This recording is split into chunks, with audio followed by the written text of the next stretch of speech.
Welcome to Evolve. My name is Bryan Stacy, and I believe that evolution of the world requires evolution of the individual. I believe entrepreneurs are consistently changing that world, and we always will be. So with this show, I will bring you the people and ideas with tools necessary to hack your growth in your business and your life. Together, let's ask the world's biggest question, build businesses to solve them, and live happy and fulfilling lives in the process. It's time to evolve. Hey everyone, welcome to Evolve. Today's guest is an entrepreneur, sexual health advocate, thought leader, speaker, educator, and co-founder of an award-winning tech company, redefining the world of sexual perceptions, health, and confidence through a few simple clicks on your phone. For 13 years, he worked like a well-trained machine in corporate America as a consultant in designing leadership development programs with the FBI, chasing a dream of becoming an FBI agent. However, in his private life, he had been numbing himself and floating through his life with sex and alcohol. At age 30, those two worlds would collide as he would be told he could never be in the FBI, and a week later being diagnosed with testicular cancer and chlamydia on the same day. Talk about a rough week. From the first time in his life, he had to face the fear, embarrassment, and hard conversations about sex, identity, and purpose he never wanted to have.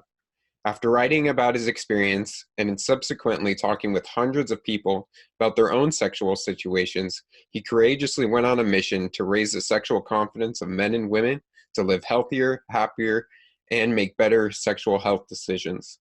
Having faced his own calling to live a bigger version of himself, he has begun giving a voice to hundreds of men through his podcasts, men's retreats, and live events entitled The Discerning Dick, which have an uncommon and disarming approach in talking to men and women about most things left undiscussed when it comes to male sexuality, masculinity, and emotional fluency. NPR, the New York Times, Forbes, TechCrunch, and Refinery29 are only but a few of the many publications featuring him. Being labeled as powerful, inspiring, and real, his talks expose a rawness that elevate others' lives through humorous wisdom and brave retellings of personal experiences. I'm honored to welcome the co-founder and CEO of Biem Health, co-host of the Man Amongst Men podcast, and a man who probably wins karaoke competitions by singing Boys to Men's I Make Love to You, Bryan Stacy. Oh man, Brandon, what a great intro. I got chills for multiple reasons. One, reliving that week and thinking about doing karaoke to any other song besides Boys to Men, I'll Make Love to You. Thanks Yeah, absolutely. Well, let's talk about your journey and that moment. You and Dom have this concept of life sometimes hits you like a Mack truck. And so tell me about that Mack truck moment of being told no of the FBI and then a week later being diagnosed with both of those. Yeah, so I'm going to go back just a little bit further to provide some context. But I'm from Chicago. I grew up in a Christian family. I've got two younger sisters. My mom and dad are together. And sex wasn't really talked about in our household. So that's the context of the family situation. I went to school in the Midwest. I went to the University of Iowa and didn't do much outside of the Midwest. Mm-hmm. My grandmother on my father's side, she passed away on September 9th, 2001. And so we were down in Florida for her funeral when the attacks on the World Trade Center happened. Mm. We couldn't get back from the Orlando area to Chicago by plane. We were at the airport when the whole thing happened. And so what I remember vividly is my dad taking charge, which was great. And he got us a minivan. We all drove, my entire family drove from Orlando up to Chicago. And this is before iPhone times. This is before cell phones. Right. And all we could do is listen to the radio and try to understand what was going on, what was happening. And the question that kept on coming to me was, why would someone do this? Mm-hmm. This is crazy. And so it was about a 24-hour trip back to, or maybe even longer than that, however long it takes to get from Orlando to Chicago. On repeat, I kept on hearing Bin Laden and this and that. And this is when I was a junior in college. Okay. And so at this point in my life in college, I was active. I played baseball. I did student government related activities. I didn't have direction though. I didn't know what I wanted with my life. And when this 9/11 thing happened and I started to search for, wow, this is terrible. There's things in this world I clearly don't understand. What do I want to do with my life? Right. And so I started doing some research, and what I landed on was the FBI. I said, oh, the FBI is a cool job. I get to stay in shape. I get to carry a gun. I get to do investigations. I get to stop bad guys. I've seen them on TV. So I definitely know what the FBI is like. Right. That's what I'm going to do. And so as a junior in college, I called the FBI. I literally called, like looked up. I probably dialed 411 and said, what's the FBI's number? Maybe I looked it up online. I called them. I said, hey, I'm a junior in college. I want to become an FBI agent. What do I do? Mm-hmm. And they all but laughed at me on the phone, but they were nice enough to give me the education that I needed, which was I needed at least 3 years of work experience prior to applying to the FBI. So, okay, that makes sense. I'm going to go find the job that gets me there. And that started what ended up being about a 9-year journey into wanting to become an FBI agent, getting the right credentials. I took a job with Accenture. I started 10 days after my undergraduate degree. And everything I did at Accenture was to get closer to becoming an FBI agent. Mm-hmm. And so I'm providing all this context because this was a plan, a dream in the making for years and years and years at a very young age. I mean, I was 23 when I started that process into corporate America. And so I applied about 7 years into the job. I wanted to get more experience. I was enjoying. And at Accenture, I was actually working at the FBI. I had made my way as a FBI as my client, and I helped them create their leadership development program. And this was all before I applied. So I was like, oh, I got an in. Right, I know a bunch of FBI agents. I am now working at headquarters in Washington, D.C. I understand their leadership. I know the entire career path. So not only is this something that I wanted, but I knew like the rest of my life until I was going to retire, I knew exactly what my path was going to be. Mm. And so I applied to the FBI, and that process can take over a year, often takes over a year to get through all the 7 different stages of interviews and tests and everything else. The last test is the polygraph, and I failed the polygraph, and that was it. So that happened, and then quickly thereafter, I was diagnosed with testicular cancer. And so, man, that was I would say it was a kick to the nuts, but that wouldn't quite do it justice. But right. Here I was at the age of about 30 now, where I faced death for the first time with testicular cancer. I had just done my first STD testing, and I was diagnosed with chlamydia at the exact same time as cancer. My dream, how I knew I was going to live the rest of my life, was gone, and I didn't know what to do. I was absolutely lost. And so that brings us to that moment that you're talking about. But that was my Mack truck moment, and I often call it my jellyfish moment. Mm-hmm. That made me look at what am I doing here? What do I want? Yeah, absolutely. And you talked about how you had been using alcohol and sex like in your personal life sort of as a way to numb yourself. So do you feel that you were doing that because you were sort of like following this checklist, performing this plan that you thought was success and what winning looked like, but it wasn't actually true to you? Yeah, and it's so easy to do this upon reflection, mm-hmm. to look back and see this. In the moment, if you asked 29-year-old Bryan what the best time in life is, I would have said bachelor parties, happy hours, parties on the weekends with my friends. Right. That is where I could go out, I could meet women, I could have sex. But going back to where I grew up Christian household. Sex isn't allowed. Mm-hmm. Something not only is it not allowed, but my religion's telling me it's not allowed. My parents kind of told me, but didn't say a whole lot about it. And something just told me maybe this thing isn't okay. Right.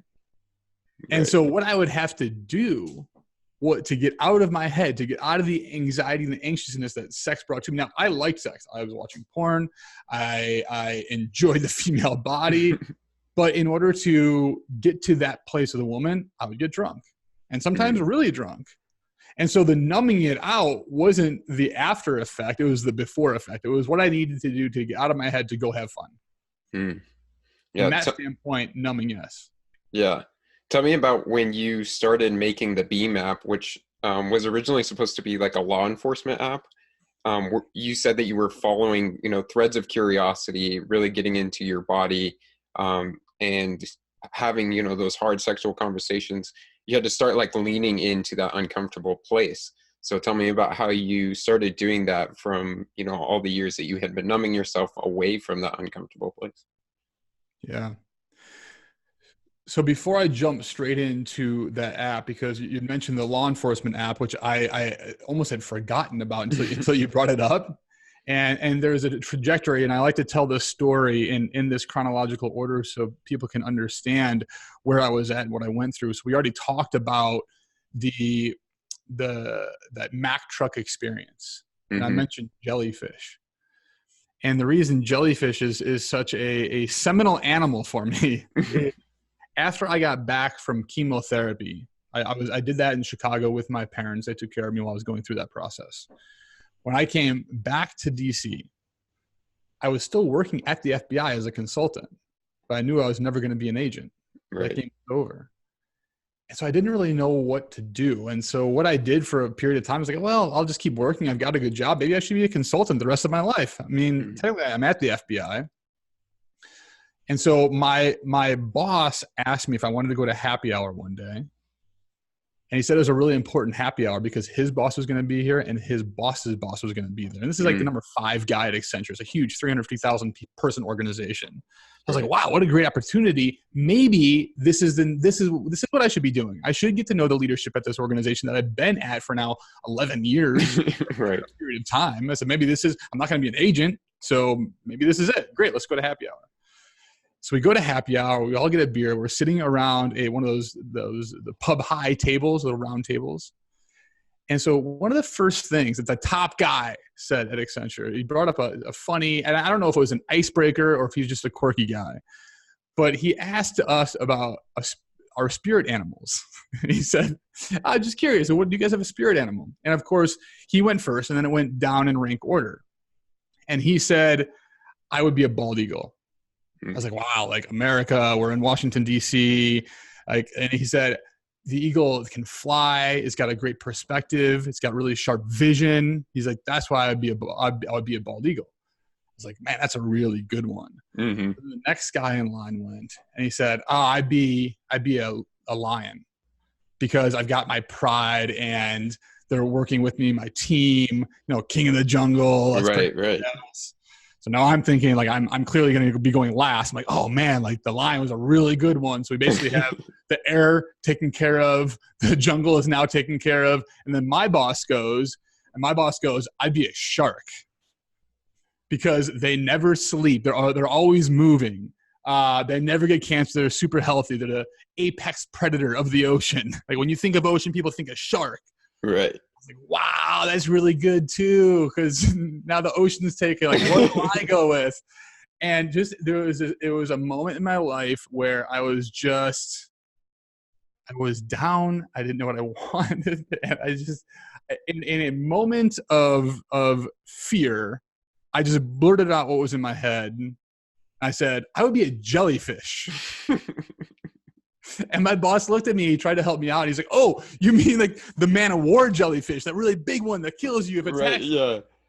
I was like, "No, man. You know those little like moon jellyfish? They have a little iridescent circle. They're very cute, but they can't hurt you." Like he puts his hand on his head. It's just like, "What is Bryan doing?" And I remember at that moment, I realized what I said. I looked at the faces of the other guys. They looked at me. I was completely unworthy to be at this table with them. I had at this point about half my beer left, my bottle of beer left. I put it down and said, guys, I've got a lot of work to do. I need to go home. So I'm walking home, and the walk was about 10, 15 minutes long.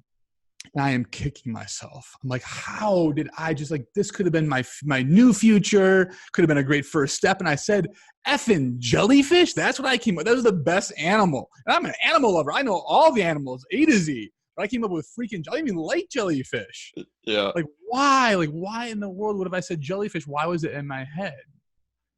And I realized at that point that I felt like it was an honest answer. That I felt like a jellyfish. I felt like someone that was just floating through life, taking what was there. People would ask me to go to a party or do something after work, and I would just go, not really thinking about like what I really wanted. And so at that point, I said, something's got to change. And I don't know about you, Brandon, but let me ask the question. Have you ever dated someone for too long? Yeah, for sure. You ever had that situation, right? Like when you're in a relationship and you're just there for too long, you're like, man, we should have broke up a year ago. Right. That was me and the FBI.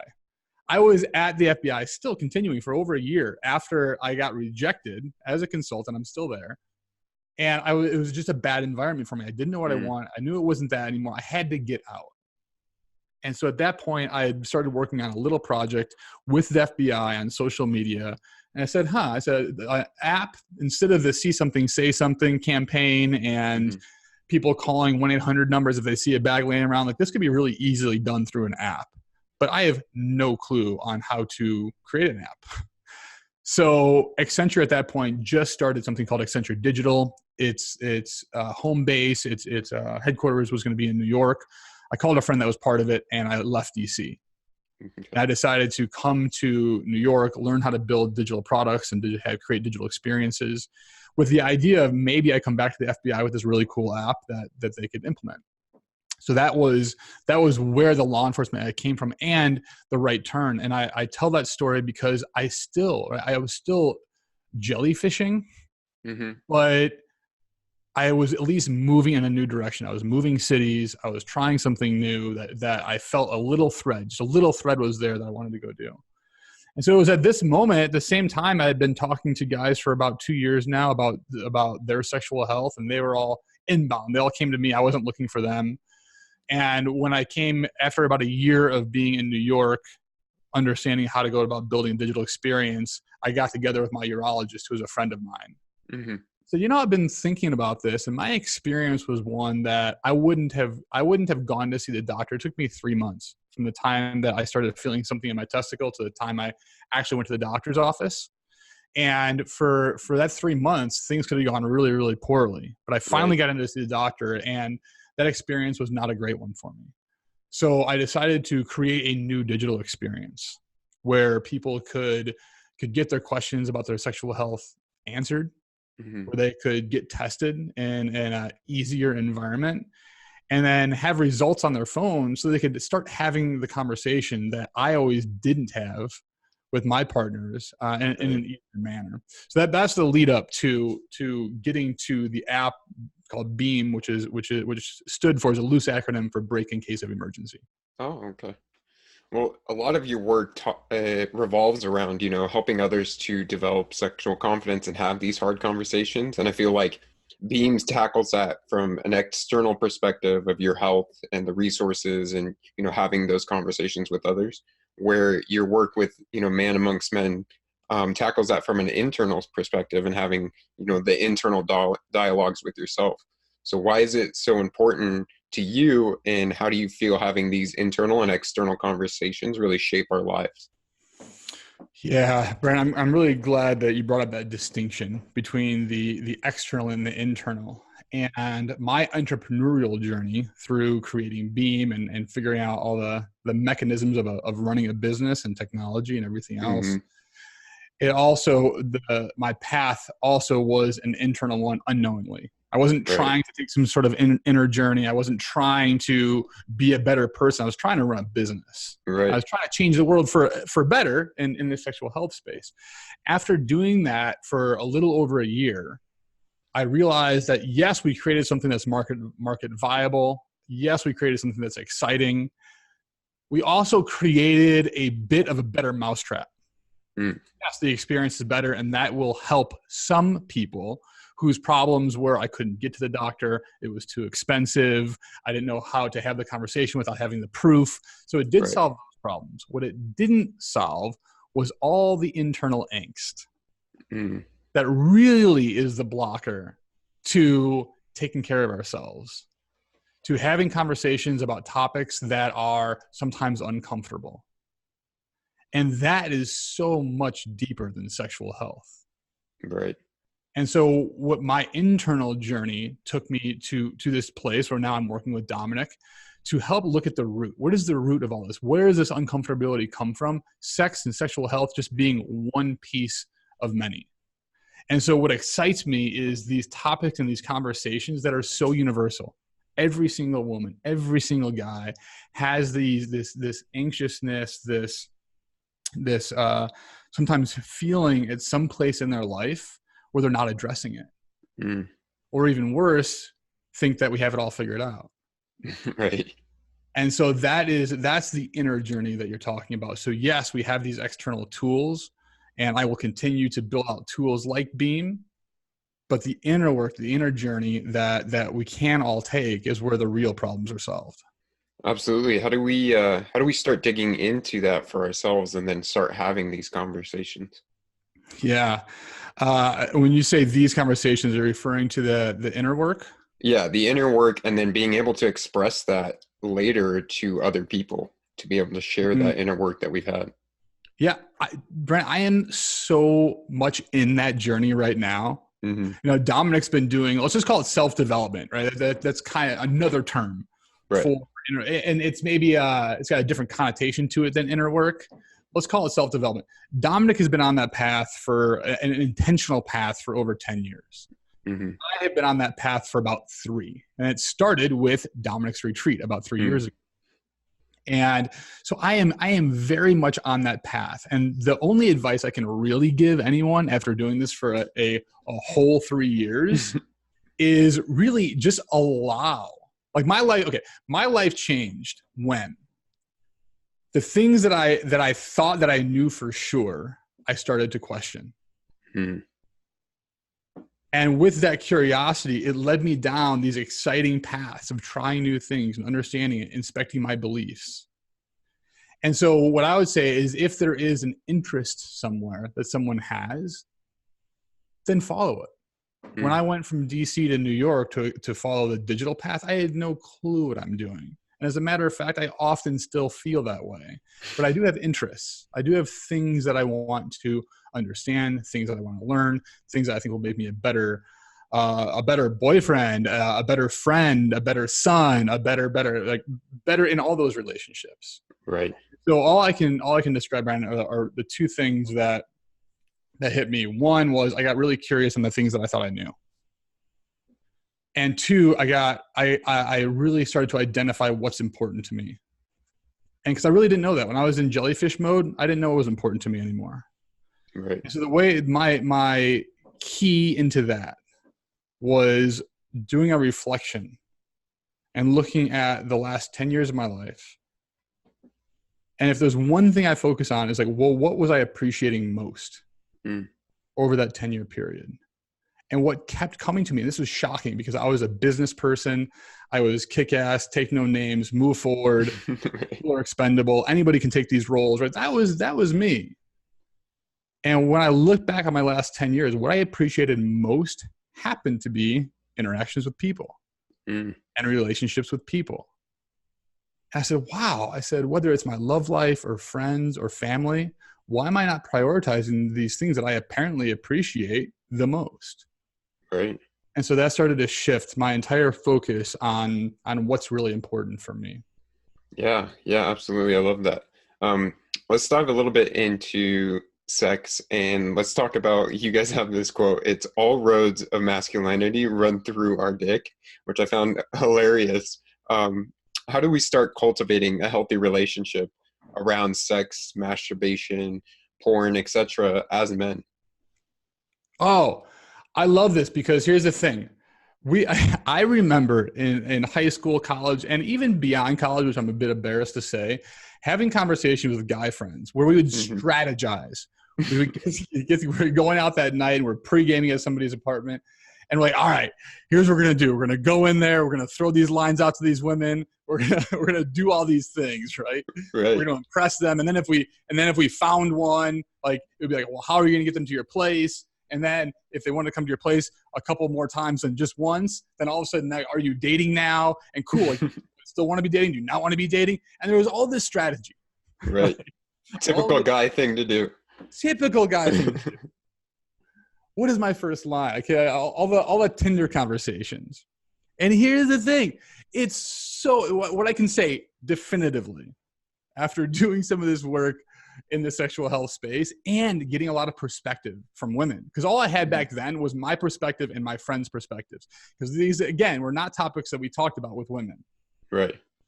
I've had that opportunity over the last 3 years to do that with women and understand their perspective. And I have to say, it is so much easier than we make it. Like, women want to be with us. They want to be in a relationship with us, whatever type of relationship that is. That could be a one-day relationship. It could be a 1 hour relationship. It could be a 1 year. It could be a 1 lifetime relationship. Whatever, the time doesn't really matter. But we make it really hard on ourselves because we try to strategize. We try to gamify. We try to get something out of it. Right. And when we can just relax that and understand that just being there is enough, and that telling people, women in this case, what we actually want, why we're actually there, is so revolutionary. It blows people's minds. Yeah, I think that's the hardest part for men. We're always performing, and we have this inner subconscious dialogue with ourselves that we're not enough. And we see that come up, in the performing that we're doing or trying to woo them, or when it comes up in sex, thinking that, our dick's not big enough or something like that. There's just all this not enough, not enough, not enough. So how do we start working through some of that shame? Yeah, the performance is a great word, Brandon, and that is like, how often are we in performance mode? Right. In whatever walk of life, whether it's sex or business or what have you. How often are we in performance? And what does that mean if we're not, quote, performing well, and to whose level? Mm-hmm. A quick story. When I was single, when I moved here to New York, I was on probably 8 different dating apps. And I said, wow, what a great way to start marketing Biem. And actually, this is before we created Biem, but I was doing market research. So I put my picture up there on Tinder, and I put, this is before they outlawed text on photos. And I put tested for STDs on the date, right? On whatever date it was that I got tested. Yeah. That was my first photo. And I got all kinds of responses from women. And most of them, this is the breakdown. About 50% of them that actually contacted me. Now, these are self-selecting women that are deciding to contact me, right? We matched. Right. And 50% of the women said, that is so awesome. Like, thank you very much. I love that. That's cool. Like nobody else is that upfront and honest with it. And that's great. There was about 10% of the women that didn't like it. They're like, what are you doing? Why are you expecting me to have sex with you on the first date? Why are you putting this out there? Why is this information relevant? Right? They're upset about it. And then there was everything in the middle. There was people that didn't say anything about it, that thought it was just fine, thought it was funny. A lot of them thought it was funny, and it was a joke. But there's one really simple example with a huge data set of what happens when we're actually forthcoming with where we're at and who we are. And that made whenever I went on first dates, that made first dates fascinating, because we talked about that. And then we talked about what I did. And then we talked about how I got there and where they're at, and their real perspective on the dance that they have to do with guys. Have you ever heard of condom negotiations? I had never heard of this either. I learned about condom negotiations. This is when a guy wants to have sex, but doesn't really want to wear a condom. And the woman wants him to wear a condom, but doesn't want to hurt his ego. So it's this dance of like, yeah, but we should, because have you been tested? Maybe I haven't been tested. And like, I'm not on the birth control, so you should definitely wear a condom. And there's all these negotiations that happen. And so when a woman knows that they don't have to have any of those negotiations, all of a sudden their guard's down. They're more open. I shouldn't say guards down, but they're more open to having real conversations. Yeah. So it's so much easier. Yeah, absolutely. And you get through that a little quicker. I mean, like, if you're trying to have that negotiation right before you're about to do the act, I mean, that's going to slow things down and all of a sudden kill the mood, because wait, have you been tested? And you start digging into that, where if you're a little upfront about it, we can move a little faster with those things. Timing is a really big element. And when we did the research for Biem, that's something we talked about often, is when does this come up? Because if you're planning to bring it up right before you're already in heat, you're already ready to do this, right? Forget about it. It's not going to happen. It typically will not happen. If we bring it up beforehand, it can actually be used as foreplay. It can be used as, what are you into? Yeah. When's the last time you've been tested? How many partners you've been with? What did you enjoy? What did you not enjoy? And being able to just play in that space shows that we have mastery, we have control over this, that we can talk about it without having to absolutely jump their bones. And they're safe because they're with a man that can sit there and have a real man conversation, or real adult conversation, I should say. Absolutely. One of the other things that came up when I was researching you is that you actually took an acting class to prepare for pitching Biem. And during that class, they asked you, how are you feeling now? Like repeatedly as you were doing that. And obviously, like going through the stuff that you've been doing now with self-development and inner work, you've been looking at your emotions. But tell me how that in that moment that was powerful for you as a founder, and then how it's continued to be powerful for you as a man. Oh, wow. Great question. An acting class. So I ended up spending 13 years at Accenture. During that time period, I had to do all kinds of business pitches. I did public speaking, both internally and externally. I did a lot in the professional space. Right. When I left Accenture, I launched Biem. I brought about 15 friends together in an apartment to pitch Biem for the first time and to get feedback. And here in New York, I had a few friends that were actors, and I pitched Biem, and I did what I thought was okay. It wasn't great, but that's why we were here. We were all practicing. And so this actor friend of mine, she comes up to me afterwards and she's like, wow, Bryan, that was really factual. I was like, well, thank you. I think I did hit all the facts. But I didn't really feel much. I can't say I was really convinced. I'm like, ooh, that's not good. I'm trying to pitch investors and Right. potential partners and everything else. Like, well, what? She's like, I don't know. I couldn't really feel you. I'm like, feel me? Like, why would you have to feel me? Like, you've got all the facts. You know what they all are. And she said, if you don't mind, you mind me giving you a recommendation? I said, sure. Dear actress, please give me a recommendation. Sure. Tell me how to be more professional. And she said, I took this acting class with Josh Pace called Committed Impulse. And I think it would be good for you. And I said, you want me to take an acting class? Like, right, I'm launching a company right now. I need to go pitch professionals, and you want me to take an acting class? Like, thank you very much, but no thanks. So then I did the same thing. I repeated the same process about 2 weeks later. So I practiced the pitch more. I kept her thoughts in mind, but we're keeping things pretty factual. And I bombed it. Bombed the pitch again. I said, you know what? Maybe I should take that acting class. So I ended up taking it. And it was, actors may say that it's an acting class. I don't call what I went through at Committed Impulse an acting class. Their theory is that acting can be more like sports. Sports are really attractive because everybody is in the moment. Yes, they practice, but like they have to react in the moment to what's happening around them to be a good sports player. Right. And Committed Impulse teaches people to do the exact same thing when it comes to acting. So that, yes, you have the script, but how you react to that script and how you react to what's the environment around us is what matters. And so the exercise I believe that you're referring to is one where we had to get up into the front of the room. There was about 25 people in the class. And Josh, the teacher, he said, what are you feeling right now? I said, good. He said, good's not a feeling.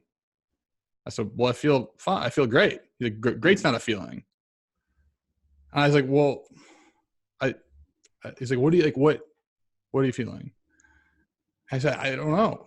I'm not sure what you want me to say. I feel fine. And he goes, all right, do me a favor. He goes, yeah, put your arms out.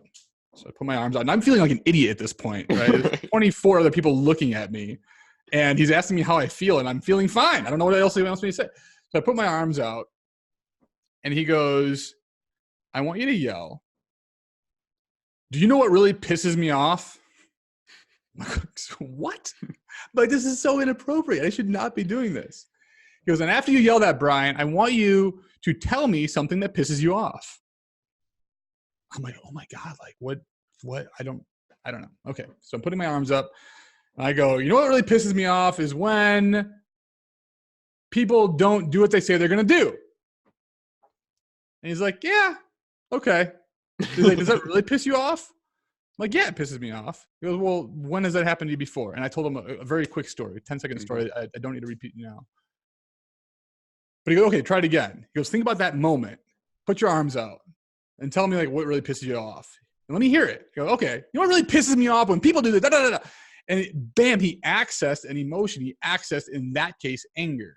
And he could see that I had a front. I was trying to be polite. I was trying to not allow those feelings of me to come in.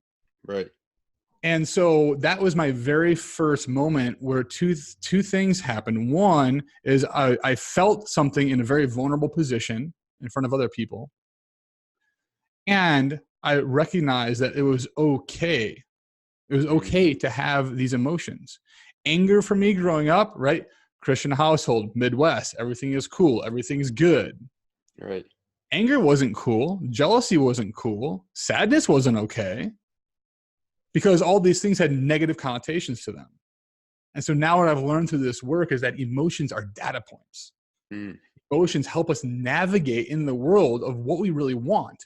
And so if we can't feel these emotions, how do we know what we want? How do we know what we don't want? How do we start to create boundaries? Boundaries to me was a foreign concept. Yeah. Now I can feel, now when I feel anger, I don't have to lash out because I feel anger. I can feel anger and say, what's not right in the situation right now? And so emotions are a huge data point. I mean, it's like the compass when you're navigating. And so to turn that off completely leads to a very boring life. Yeah, I think too, it gives you a spectrum. And so like if you start to numb out the anger, the jealousy, and all these other emotions, you also end up numbing out, happiness and joy and fulfillment because you aren't allowing yourself to feel any of it. So how can you feel both ends of the spectrum? That's it. And if the analogy I like to give is a football field, and goal line to goal line are the experiences and the emotions that as a human, we are designed to feel, designed to have. Right. What do you want to call those? Like bad on one side and good on the other? Like I don't like to call them that way. You can call them high, you can call them low, but we are meant and we are built to experience all of these things in life.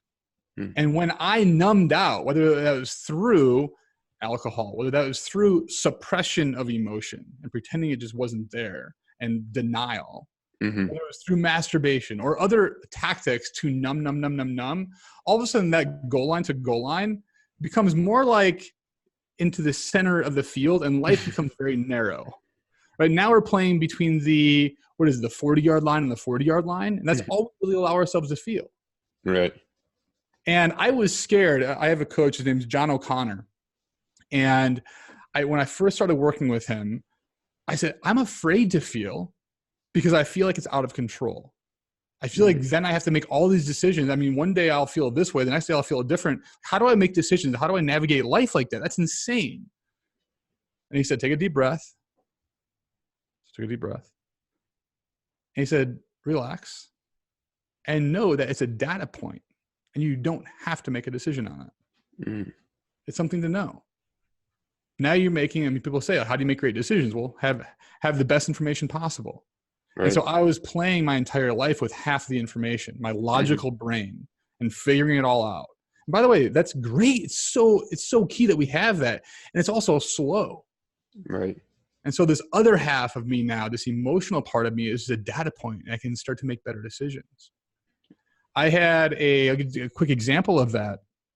I was maybe about a year and a half ago, I went to a talk. And the talk was on digital health startups. Okay.